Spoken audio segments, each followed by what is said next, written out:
This training is for the clinical instructor using myClinicalExchange. A clinical instructor is somebody that goes with the students on rotation. This person has regular patient interaction such that the hospital requires them to report their compliance and complete their onboarding requirements alongside the student. So if that's you, you're attending the correct training. If that is not you, you can go on to the next YouTube video. What do we as a clinical instructor use myClinicalExchange for? Well, we're going to use it to view our students in their upcoming rotations. We'll be able to use it to contact our students with any information we want to add in. And then we're going to use it for ourselves personally for tracking compliance, doing paperwork from the hospital, and completing any modules or quizzes the hospital might have for us. Today, what I'm going to cover is, of course, logging in, setting your preferences. We'll take a quick look at the home page, which kind of an overview of everything that we've got to do in the platform. And then at the very end, we're going to just dive through all of the requirements we need to complete and how to get those done in the system. So let's start with logging in. How do we get to myClinicalExchange? Please open Internet Explorer or Firefox. You're going to type in this web address. Once you type that in, you're going to end up on our landing page, which looks like this. You'll select School Login. The system is going to ask for your login ID and your password. Your login ID should be your full email address from your university. If you are not sure which university email address to use, if you work at multiple locations, or if you've registered and paid on your own and you can't remember what email address you used at that point, please contact your coordinator at your university and they can assist you with that. You can also email the support desk at myClinicalExchange and we can also help as well. Your login ID though should be the full email. Your password, the first time you go to log in, you'll want to prompt the system to send that to you. You'll come down here to the bottom and click on Forgot Password. The system is going to ask for that login, so again the full email. Once you enter that in and the security code on the bottom, you'll select Email Password. The platform is going to check your email address, make sure that you have an account with us. Once it confirms you do have an active account, it'll send you a temporary password to your inbox. Once you get that password, you can come on back here to this page and fill in the required information and get signed in. Once you sign in, you'll be on our homepage. Your homepage should look like this with details about rotations and students. If you log in and your homepage is blank, please contact your coordinator right away. Let them know that your rotation is not assigned in the platform so they can get your account connected to the appropriate rotation. So, once we're in, how do we set our preferences? In the upper right corner, you're going to click on Your Name. That will take you to your account settings page. From here, you can check to see how long your account is good for. If your expiration date is coming up close, you can either renew the account on your own if you're paying on your own, or if your university is paying on your behalf, you can let your university know and they can do your renewal payment at that time. You can also update your contact information, and if you are going to be renewing your payment on your own, there's the button you want to click to get to PayPal. If we scroll down to the bottom, you can set some email preferences. These are auto emails that you receive from the platform.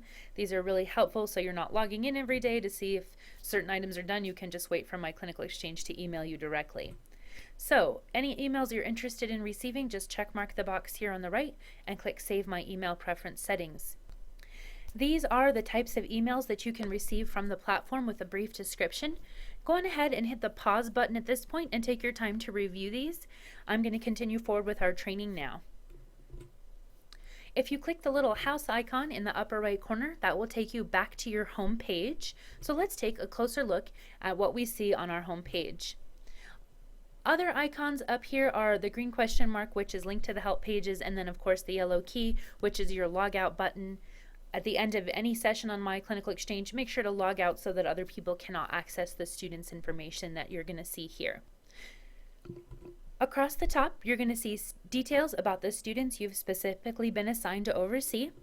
On the bottom right, you're going to see details about the same rotations, but that specifically pertain to you. So you should see that you're going to the same location as your students and you're doing the same date range, but we'll see more details here in a minute. On the bottom left, you'll see required items for your rotation. These are things that your hospital is asking for you to complete. The student details across the top, you can use the scroll bar here to scroll to the right and see more details about the rotation, such as dates and shift type. The default setting is to show you current students and any upcoming future rotations. Once a rotation is over, that student or group of students will disappear off your homepage, but if you wanted to see them again, you could click the All button and that will bring up all the students you have ever been assigned to oversee in myClinicalExchange. You can also email students from here, which is very helpful. Checkmark the box to the left of any student name and then click email notification and let students know, hey, this is where we're meeting. Don't forget to bring your ID badge. Any emails you send from the platform, please make sure to CC yourself so the student knows who is sending it. The sender in myClinicalExchange is an administrator at myClinicalExchange.com. So the student won't know who sent it unless you CC yourself. Let's pause here real quick. If you are using a free account, this is as far as you can go. You can view anything that you want on the homepage, but you cannot edit, make changes, updates. So if you click on any links, myClinicalExchange will prompt you to pay so that you can access what's behind that link. If your university is paying on your behalf, let them know that your account is not marked paid so they can take care of that. If you're paying on your own, go ahead and take care of it at that time. Please just check with your university though, that way we're not getting duplicate payments for a single person. Once your account is paid for though, you can move forward and start accessing other parts of the site. Let's see what that looks like. On the bottom right, you can click your rotation number to see more details about the upcoming rotation. You can see dates, shift types. Across the bottom, you can see specific information from the hospital. And then you're going to see a list of warnings right here in the middle. So we see compliance, paperwork, orientation, testing. This is a duplicate of what you see on your home page. So let's head back there. And here we are again, compliance, paperwork, orientation, and testing. It's the same set of alerts. So let's start working through our alerts, our requirements for our rotation. First, let's hit compliance. That's always the hardest. How do we update our compliance checklist for the hospital? You can access the compliance checklist down here at the bottom by clicking the checklist not in compliance link. Alternatively, you can click your instructor views menu at the top left and you'll see pretty much the same set of alerts. I'm going to hit my compliance to go to my compliance checklist. On the left will be any items that I need to fill out with information.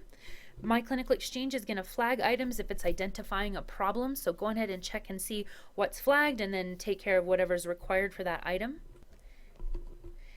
In the value column, you're going to want to enter usually dates of completion for most items. There will be a drop-down calendar where you can scroll through and pick the appropriate date. A few items are going to have that drop-down calendar, but they're going to be labeled expiry date. For these items, please put in the future date of expiration, so a year or 2 or 10 years down the road when the item will expire. We use the expiry date to make sure that you're compliant all the way up to the last day of your rotation, and then we do send out warning emails based on that expiration date saying, you know, this item's going to expire in a month or today. You might want to get that updated. Some items are not going to have a drop-down calendar. It'll just have a text box where you can enter in the last 4 of social or yes, I'm proficient in English, anything like that. The comments area you can use to put in more details about immunizations or anything else like that. And then the supporting documents column where you can put in documents of proof for the different items on the checklist. There will be an add document button against every single item on the checklist, so you can upload a document of proof. In particular, watch out if it says a missing supporting document above the add document button. The warning will be highlighted in yellow. This is letting you know that one of your hospitals for sure will be looking in the platform for a document of proof for that particular item, and you really do need to upload a document so they can view that. To add a document, you click the Add Document button and you'll be able to browse your computer and upload the appropriate file. Please note you can only upload 1 document per line. So if you have your records on multiple documents, you'll need to combine, all your MMRs onto one file and then upload. If you have easy access to a scanner, great. You can always check your university, check the library. If you still don't have easy access to a scanner, you can use your smartphone. You can search your store for PDF scanner. There's several free apps you can use, and what it allows you to do is take a picture of a document, but it saves it as a PDF, not a JPEG. JPEGs are very difficult to read, and from there, once it's in a PDF format, you can upload it into the platform. So, great tool right there. Once you add or upload a document into the platform, you'll see the document name listed there above, and whenever you need to remove it, you can click the remove this attachment button that will delete the document and you can put a different one in. Whatever information you put in the compliance checklist, please don't forget to save, and what you save here will be shared with your rotational hospitals. So here's the question is, where did that checklist come from in the first place? Whose requirements are those? So when you first create an account in the platform, myClinicalExchange builds you a generic checklist. It has the usual immunizations, negative background, CPR card on it. Anytime you are scheduled for a rotation at a new hospital, myClinicalExchange will check that hospital's requirements. And if you're missing anything on your checklist, it'll add it to the bottom. So let's say you're going to Hospital A and they ask for a herpes zoster immunization, and we're looking at our checklist and it's not here. myClinicalExchange will say, hey, they're asking for herpes zoster. I'm going to add it down here at the bottom of your checklist so you can fill in that information and provide it to the hospital. So you may see your checklist kind of change as you're scheduled at more and more hospitals. So that's the compliance checklist, by far probably the most time consuming. So let's move on to something a little easier. This is doing our required documents and giving electronic consents. So we're going to hit this down here at the bottom in our alert center. I'm going to click the pending paperwork. Now you can see right now, we're going to come back to this in a minute. I have 4 alerts: the paperwork, modules, compliance, and tests. We're going to finish our paperwork and we'll see how this changes here on our home page. So in my documents area, I will see the documents that are pushed to me from the hospital. Click on a document name to open it up. You can read it, fill it out, save it, print it, whatever you need to do from here. Some documents are going to require your electronic consent, so you'll click the consent required link. Once you do that, it's like giving your digital signature, so the date and time that we click this button is going to be recorded in the platform. Some documents require you to actually upload something back into the platform, so you'll see a browse and upload option. So we would take this form, we would click on the document name, download it, fill it out, sign it, whatever we need to, and then upload that filled out form back into the platform so the hospital can view it. So once we had it all done, this is what the page would look like. Here we've got both of our consents and we've uploaded that immunization record back into the system. So now, what does our home page show? How do things change? Let's take a look. I now am down to 3 alerts. My pending paperwork alert is gone because I've completed that requirement.